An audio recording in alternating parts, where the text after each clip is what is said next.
The Oscar is in a cardboard box. Under the bed platform of the van, sealed with packing tape, 2 strips across the top. I haven't opened it in 14 months. I want to tell you that's some kind of statement, a protest, a performance, something deliberate. But I think it might just be a box I haven't gotten around to. And that might be the whole story. The van simplified things. That's the story I started with.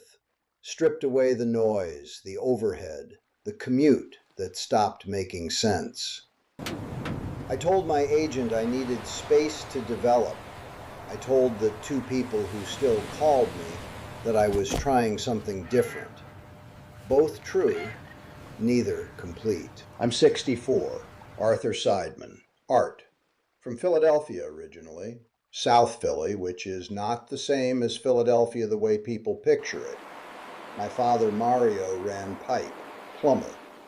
He installed water systems in office buildings for 31 years in a city where nobody thanked you for the water working. He came home with his hands destroyed and ate dinner and went to sleep and did it again. I became a film producer, which means I spent 30 years in rooms trying to convince people to give me money so I could make other people famous. You see where the logic goes sideways. The thing about the story I started with, the simplified life, the fresh perspective, the coastal recalibration, is that every time I told it, I'd get to a certain point and something would just stop, like a sentence that runs out of road. I'd say, I needed a change, and I'd be looking at whoever I was saying it to and thinking, you're not buying this, are you? And then I'd think, I'm not buying this either. And then I'd keep talking anyway. I had a first look deal with Disney for 5 years. Wilshire Boulevard office, 4 assistants, the whole machine. I won an Oscar in 1994 for a film about Polish immigrants that took 4 years and $8.4 million to get into production. That's the number. 4 years, $8.4 million. The statue lived in a box in my car for 3 weeks before I found somewhere to put it. I put it on a shelf. Then I moved it. Then I put it in storage. It's been making its way down ever since. You can see the thing I'm doing, right? I'm still producing. Even now, sitting in a parking lot in Carlsbad at 6 in the morning. I'm producing the version of this story that moves in the right order, hits the right beats, lands the way something should land. The whole thing I'm telling you is cut together. I've been doing it so long I do it automatically. Here's what actually happened. September 2023, a pitch meeting at Warner Brothers. I was across the table from an executive who was maybe 29, Courtney. Her name was Courtney. And she was asking good questions, and I was giving good answers. The project had merit. I knew the material. I'd been developing it in various forms for about 3 years at that point. And somewhere in the middle of a sentence, I realized I didn't know why I was there. Not the project, not the meeting. I couldn't locate the reason, the thing underneath the words. I was producing the pitch, the right pacing, the right pauses, the confident lean back, and I looked for whatever had been generating all of that for 30 years, and it wasn't there. Like walking into a room and the light doesn't come on. The switch is where it always was. Your hand finds it automatically. Nothing. I said, excuse me, I'll be right back. Walked to the bathroom. Sat down on the floor of a Warner Brothers bathroom on very clean ceramic tile. I don't know how long I was there. At some point I got up. I went out through the side entrance. I sat in my BMW in the parking structure for 45 minutes with the engine running. Then I went home. I never went back to the meeting. Now, what I said when I was sitting in that car, this is temporary. I need to step back. I need a break. What I knew, I'd already made the decision. I'd made it months before. The meeting just confirmed what was already settled. I was the last person in the room to know. What I actually felt was very little, a kind of muffled quality, like the sound in a room with too much furniture. I went home. I made a list of 3 producers I should call to explain why I'd left the meeting. I never made the calls. My agent at the time was Marty Burkhoff. 28 years. We started when we were both nobody, which is to say, we were both exactly who we are, just younger and optimistic about what that meant. Marty retired last year without calling me. I found out from an industry newsletter, a paragraph. Marty Burkhoff, veteran talent representative, has retired after 41 years. I was in that 41 years, a fraction of a paragraph. Rachel is 37. She lives in Chicago. She works in marketing. She's good at it, apparently, very good at what she does. She deliberately did not go into film. I know that was deliberate because of how she didn't answer when I asked why once around 2014. We talk on the phone occasionally.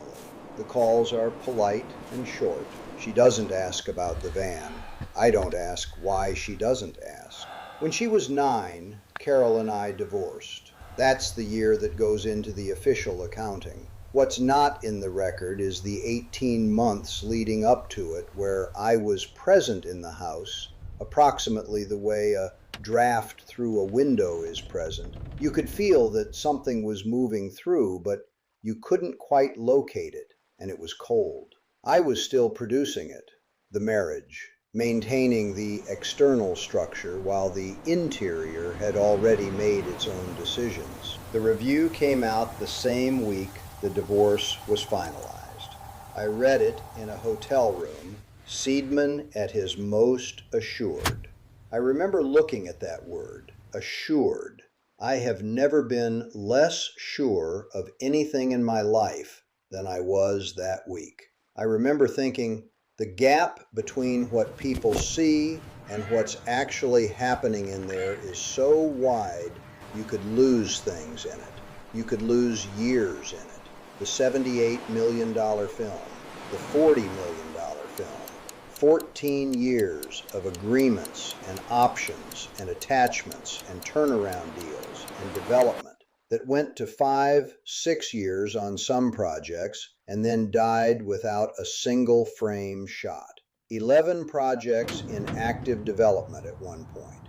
3 got close, real close, meaning people flew somewhere and ate expensive meals and talked about start dates that became other start dates. 0 went to camera. I was always better at development than at production. Better at getting things to the edge of existing than at the actual making. That part I understood about myself eventually. It just took about 30 years to see it clearly enough to name it. There was an actor, I'll call him M because it doesn't matter, who'd been attached to the biggest one for 2 years. Took himself out of the project in 2018. His manager called mine, very professional. Scheduling conflicts going forward. He took the project concept with him. That project eventually got made, slightly different shape, with a different producer. It was not good. That's not me being bitter. It genuinely wasn't good. I watched it alone in a theater in Westwood and thought, see, that's why it needed what I was doing to it. And then I thought, Art, come on. I was still producing it, even that. Marty called me once in 2021 about a project I'd sent him. This might be the best thing you've ever done, Art. I mean it. This might be the one.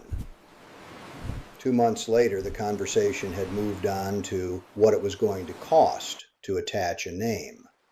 A year later, the development fund had dried up. The conversation went quiet. That's how it happens. Not a door closing, just the temperature of a conversation dropping, degree by degree, over 18 months. By the time you notice, it's already cold.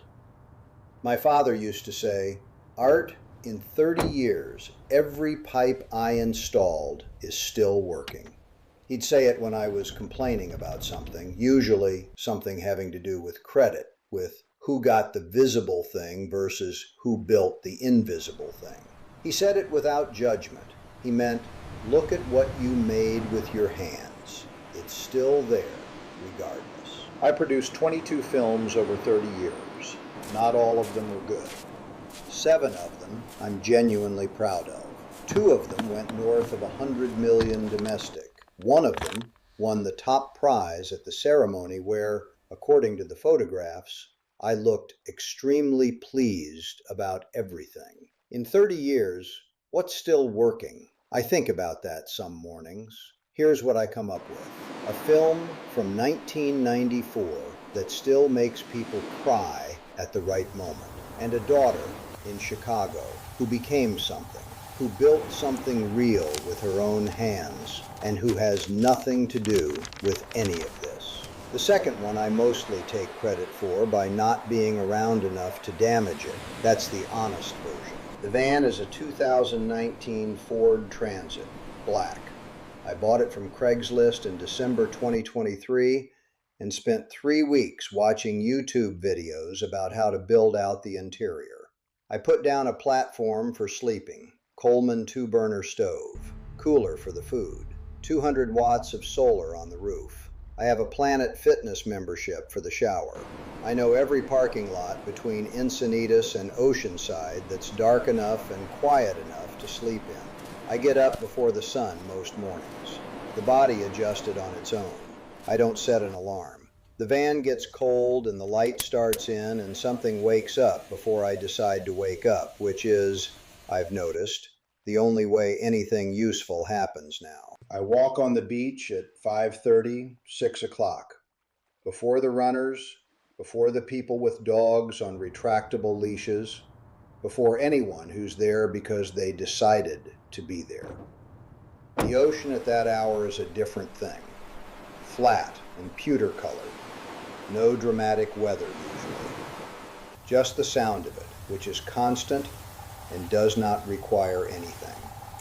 It does not require a pitch. It has no development slate. It doesn't know what year it is or what I have in production. I think about that specific fact more than is probably reasonable. I have 3 projects still open in Google Docs. I add notes occasionally. I don't know for what. There's a cardboard box under the platform where I sleep. It's sealed with packing tape, 2 strips across the top. The tape is starting to yellow a little at the edges. That's the box. I know what's in it. I know exactly where it is. I haven't opened it in 14 months. I used to think the box was something I should unpack, literally and all the other ways. That at some point I'd open it and it would mean something. The day I was ready, the day I figured out whatever it was I was supposed to figure out, the day I earned the moment of opening it. But that might be producing again, planning the reveal, waiting for the right light. Maybe it's just a box. This morning, 5:50. The parking lot in Oceanside near the harbor. Light coming in sideways, orange on the water. I walk down to the tide line where the sand is wet and compact and the waves come in thin and flat. A pelican came in low over the water. They have an absurd silhouette, pelicans. This enormous beak that the animal seems organized entirely around. It landed on a piling maybe 30 feet out. Just landed. Folded its wings. Looked at whatever it was looking at. I found a piece of sea glass. Green. Small. Worn completely smooth. No edges left at all. I held it for a moment. I set it down at the waterline where the next wave could take it or leave it. Then I walked back to the van.